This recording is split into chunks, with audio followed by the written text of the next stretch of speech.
নমস্কাৰ আৰু 8 দিনৰ পাছত শ্ৰৱণ মাহ আৰম্ভ হ'ব। অসমীয়া পঞ্জিকা অনুসৰি 18 জুলাইৰ পৰা আৰম্ভ হৈছে শাওণ মাহ। কিন্তু শিৱৰ প্ৰিয় মাহৰ প্ৰথম দিনটো সোমবাৰত পৰি থকা নাই। এইবাৰ প্ৰথম শুনানি হ'ব মঙলবাৰে। কিন্তু শিৱৰ আশীৰ্বাদৰ পৰা কোনেও বঞ্চিত নহ'ব। জ্যোতিষ শাস্ত্ৰৰ মতে শাওণ মাহৰ এই 4 ৰাশিৰ বিশেষ আশীৰ্বাদ দিব শিৱই। জীৱনত তেওঁলোকে বহুত বেছি সফল হ'ব। টকাৰ অভাৱ নহ'ব। কোনবোৰ ৰাশিৰ লাভ হ'ব আহক চাওঁ এই ভিডিঅ'টিৰ জৰিয়তে। মেঘ ৰাশি। মেঘ ৰাশিৰ জাতক জাতিকাসকলৰ আজিৰ দিনটোত শিৱৰ আশীৰ্বাদৰ সমগ্ৰ শাওণ মাহটো অতি সুন্দৰকৈ কটাব। জ্যোতিষৰ মতে মেঘ ৰাশিত মংগল গ্ৰহৰ শাসন আছে। ইতিমধ্যেই মেঘ ৰাশিৰ স্থানীয় লোকসকলে গ্ৰহ শাসক মংগল গ্ৰহৰ কৃপাত ধন্য হৈছে। যিকোনো কামতে ভাগ্যৰ সহায় পায়। লগতে তেওঁলোকে শাওণ মাহৰ শিৱৰ আশীৰ্বাদ লাভ কৰিব। জীৱনত সফলতা লাভ কৰিব। মেঘ ৰাশিৰ স্থানীয় লোকে ডাঙৰ লাভৰ আশা কৰিব পাৰে। সমস্যাবোৰ অতিক্ৰম কৰি বিবাহিত জীৱনলৈ ঘূৰি আহিব সুখ আৰু শান্তি। প্ৰেম বাঢ়িব। মেঘ ৰাশিৰ থলুৱা লোকে ৰঙা ফুলেৰে ভোলে বাবাক পূজা কৰিলে ভাল ফলাফল পাব। জীৱনত সুখ বাঢ়িব।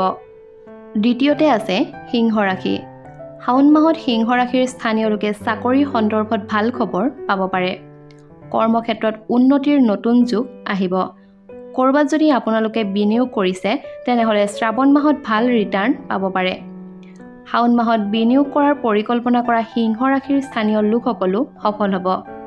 জ্যোতিষ শাস্ত্ৰৰ মতে শিৱৰ আশীৰ্বাদত অৱশেষত শাওণ মাহত পূৰ্ণ হ'ব বহুদিনীয়া সপোন। বহুদিন ধৰি আবদ্ধ হৈ থকা কামবোৰ খৰতকীয়া হ'ব। তাত আপুনি সফলতা লাভ কৰিব।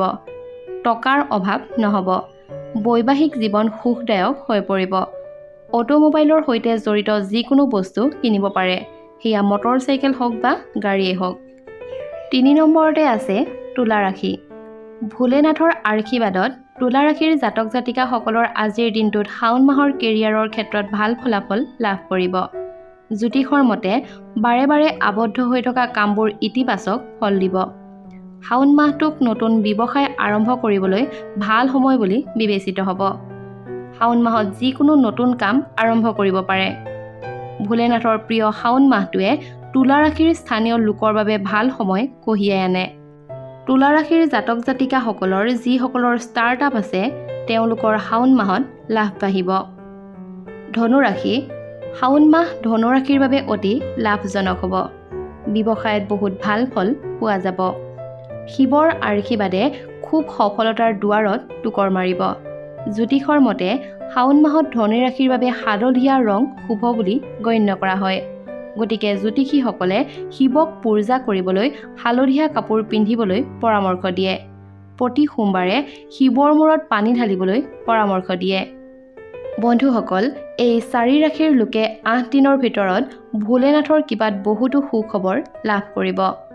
যদিহে ভিডিঅ'টো চাই ভাল পালে তেনেহ'লে ভিডিঅ'টোত এটা লাইক কৰিব আৰু কমেণ্ট বক্সত ভক্তিভাৱেৰে ওম নমঃ শিৱায় বুলি লিখিবলৈ নাপাহৰিব। লগতে চেনেলটি যদিহে ছাবস্ক্ৰাইব কৰা নাই তেনেহ'লে প্লিজ চেনেলটি ছাবস্ক্ৰাইব কৰি কাষত থকা বেল আইকনটো প্ৰেছ কৰি ল'ব। ধন্যবাদ।